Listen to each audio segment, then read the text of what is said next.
My friends and I were hired to break into a house, but out of the 3 of us, only 4 made it out alive. Reality is a broken concept, you know? Shut up, Izzy.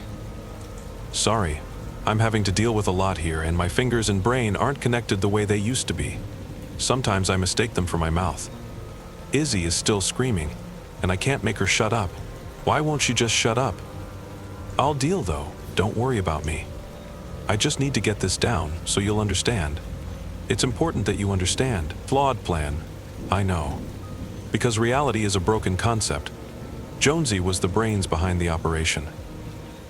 By that I mean he was forced at gunpoint to accept it, thus making his brain the collateral. An envelope delivered in a dark alley by masked men. Do this thing, they told him, or we'll end you and everyone you care about. That's what you get, Jonesy, for fucking around with the wrong people. He came to me with the envelope at exactly 3:03 a.m. I remember that vividly, because Izzy had just told me, hey, it's 3:03 a.m. and I was desperate to know the significance of that exact point in time. I ain't fucking doing it, I yelled at him. You're on your own this time. It wasn't the first time we had to bail him out, you see. Jonesy was the kind of guy that just couldn't help himself. He'd always find a way to get mixed up in some unbelievably seedy shit, to the point where he'd find himself drowning in it. A character trait, I guess. Or flaw, maybe. Man. Please, Mattis, he pleaded, tears streaming down his face. These guys aren't fucking around. They'll fucking end me. Mattis, Izzy murmured, her big round eyes strangely distant, like a train emerging from the depths of a tunnel. You know you're gonna help him. Izzy had the body of an angel and the soul of a draconian disease, and when she spoke it was like someone drilled into my ears with soothing whispers. When she moved it was like she didn't, like the world shifted to allow her passage. When she licked her lips I wanted nothing more than to rip off my own and feed them to her. Still wish she'd shut up every once in a while though. Fine, I sighed. Give me the fucking envelope then. It was heavy, much heavier than any envelope should be. Like the paper within was soaked in blood and organs, and carried with it a disease that somehow weighed it down. It didn't, of course. Didn't have any of those qualities. It was just a simple note, written on which was an address, and a single, surreal instruction. Bring us the heart of the house. What the fuck does it mean, I asked. What the fuck is the heart of the house? They said we'd know it when we find it, Jonesy said. Izzy was trying her best to calm him down, hands around him in a tight embrace. I knew Jonesy had a thing for her. It's such a cliche, you know, your best friend falling in love with your girlfriend. It didn't really bother me. Jonesy was as loyal as they come, and Izzy was ... well, Izzy. There wasn't a person in the world who could tell her what to do, so I'd long since stopped worrying if she wanted to leave. She'd just leave, and that was all there was to it. Shut the fuck up, Izzy. Please, could you make her shut up? Thank you. Jonesy wanted the job done right away. I couldn't really blame him, it was his life on the line after all, but I was getting increasingly fed up with all the cloak and dagger subterfuge. What was really in that house? Who were those guys in the alley? And why, out of all people, did they choose fucking Jonesy to retrieve it for them? After Tilly, he was the most unreliable guy I'd ever met. Why you, I finally asked, having just parked the car a little ways up the street from the address on the note. How did they find you? Why did they choose you? I have no fucking clue, man, Jonesy mumbled. They said I knew a guy who knew a guy. Maybe Kermit? I don't fucking know. This seems a step up from smuggling illegal frogs, though, Izzy noted from the back seat. Toads, Jonesy corrected. They're toads, not frogs. Toads, frogs, fucking armadillos. I don't fucking care, I snarled.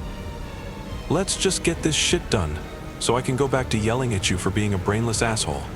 We quietly snuck over the fence, barbed wire fence. Seemed a bit over the top, red flags showing up everywhere we turned. But I just wanted it all to be over, you know?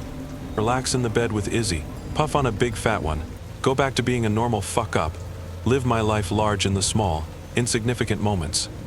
The ones you'll remember on your deathbed, you know? How do we get in, I whispered. Did they tell you how to get in? Jonesy nodded vigorously. The front door, he said. It's unlocked. Seems so obvious now that I think about it. How easy it all was. Huge estate, old white money rich, but next to no security, save for the barbed wire and an outdated surveillance camera that we quickly took care of. Jonesy gently turned the knob to the front door. and that was that. Breaking and entering, without any actual breaking. The house was just like any other house when we went in.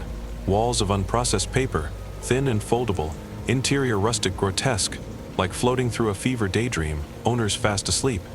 But when we left it was different.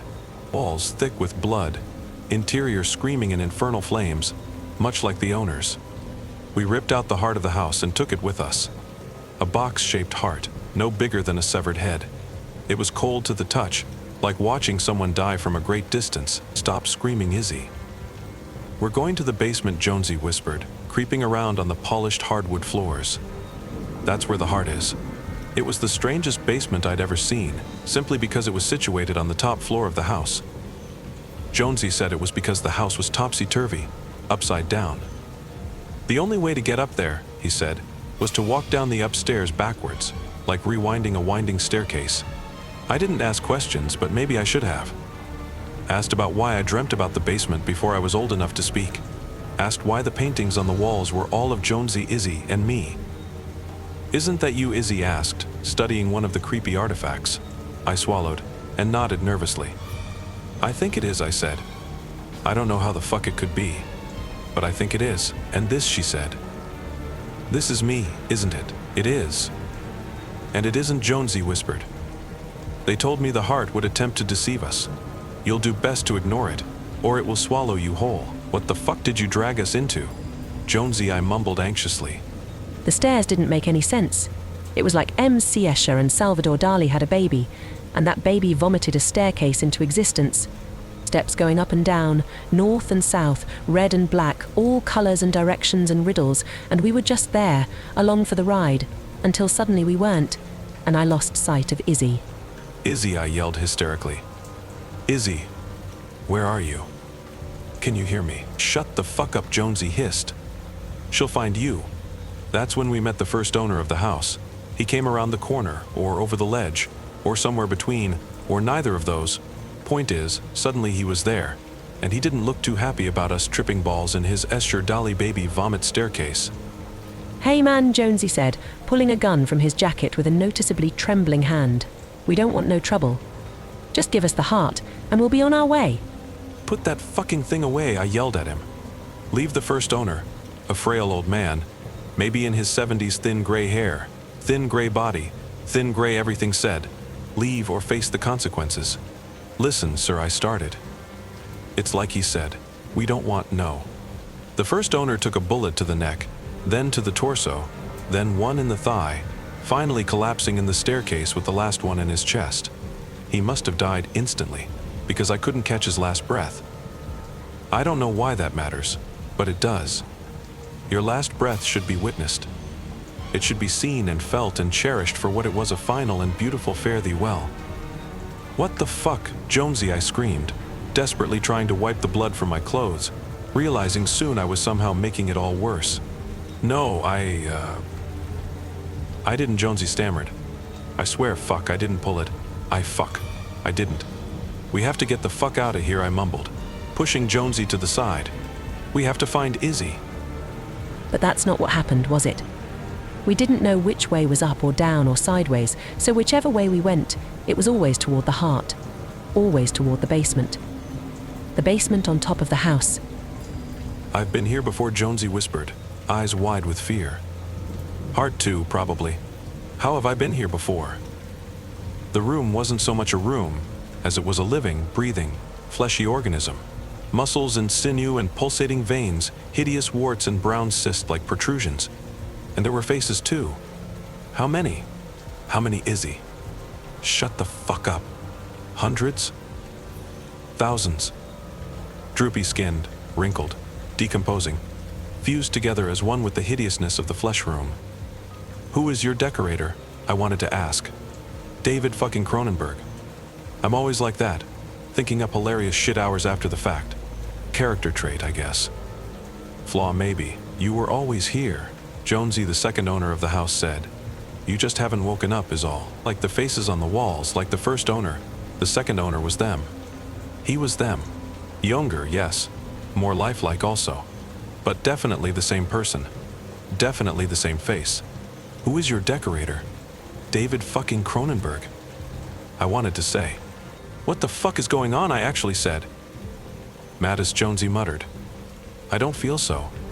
Jonesy took a bullet to the neck, then to the torso, then one in the thigh, finally collapsing on the floor with the last one in his chest. I watched the life seep out of his eyes like a liquid tumor, the black stains on the floor unmistakably the rotting remnants of his shattered soul, the gun in his hand melting into the flesh carpet. His last breath left his body through bullet cavities, a soft collective sigh that seemed to reverberate forever. "Open the heart," Mattis the bullet holes spoke. "I'm sorry if I'm overdoing the prose, painting it on in overly thick purple brushstrokes. It's just that the whole sequence, everything about it, felt so much like a reversed dream. You know the feeling, at the very end of a dream, when you suddenly realize, hey, I'm fucking dreaming, aren't I? Only there in that house you felt it the moment you entered, then it slowly faded the further in you went, and at the very end you were one with the surreal dream nature of it." That's one the second owner said coldly, idly dropping the gun to the floor. 1.5. Izzy. She was there. I saw her then, unconscious body in the midst of the writhing, throbbing madness of the room. "You know what to do," Mattis the second owner grinned. "You know why you are here, the heart. Box-shaped, cold to the touch. It was the only object in the room not devoured by the squirming infestation of the owner, the other owners, and as such it stood out like a non-wound in an endless field of gaping wounds. Izzy was cradling it, beautiful pale hands wrapped around it in a loving embrace. "Go on," the second owner said.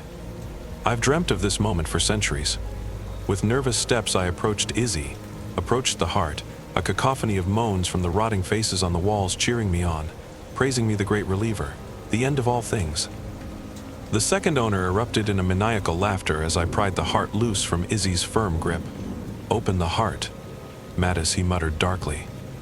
"Open it and end us all." It was a box, simple metal, but it was also most definitely a heart. The heart. Chambers, veins, aorta, blood steadily pumping to all the corners of the house. My fingers fumbled around the unfamiliar shape of it until I could feel a latch, a hatch, gasoline, and a match, and then it opened. My hand exploded in pain, and for a moment I saw myself as a child, a little boy, dreaming about this exact moment, screaming in my sleep to make it all stop, to let go off the heart, and to stop living altogether. Embrace the darkness, my little boy self-pleaded. Embrace the darkness and just fucking die already. "Wonderful," the second owner exclaimed excitedly, clapping and cheering. "Now for the other one. Now for my end."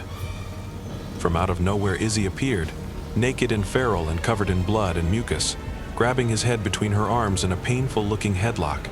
She didn't feel like Izzy, but it was her. The true her. The primal her.